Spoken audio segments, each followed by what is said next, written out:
Elle est tellement fière des créations de l'atelier. Et on a un sac pour faire les courses. Car l'antenne sud de la Croix-Rouge a maintenant, en plus de ses autres missions, un atelier couture. Et il est animé par Marie-André, qui fait déjà beaucoup de choses. On fait les colis alimentaires pour les bénéficiaires tous les jeudis matins. Et auparavant, on faisait les maraudes aussi. Donc tous les vendredis avec mon mari. Marie-André est bénévole depuis 2 ans. Il y a beaucoup de gens, justement, malheureusement, dans la détresse. Et quand on va vers les gens, surtout sur le terrain, on voit leurs besoins. Et on ne connaît pas demain. Demain, ça peut être nous aussi. On ne peut pas prévoir, malheureusement. Donc on aide comme on peut. On récupère par exemple des vêtements, des sacs, des chaussures. Et on va à la rencontre, on donne du café, des soupes. La Croix-Rouge ne pouvait trouver meilleure ambassadrice que la jeune retraitée pour convaincre les bénévoles de la rejoindre. Là, on est à environ 300.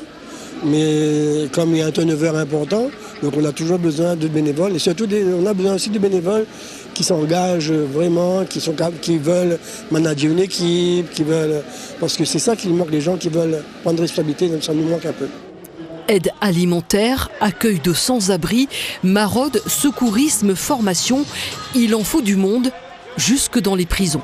Nous sommes en relation avec la maison d'arrêt de Saint-Pierre depuis une dizaine d'années, où des bénévoles interviennent.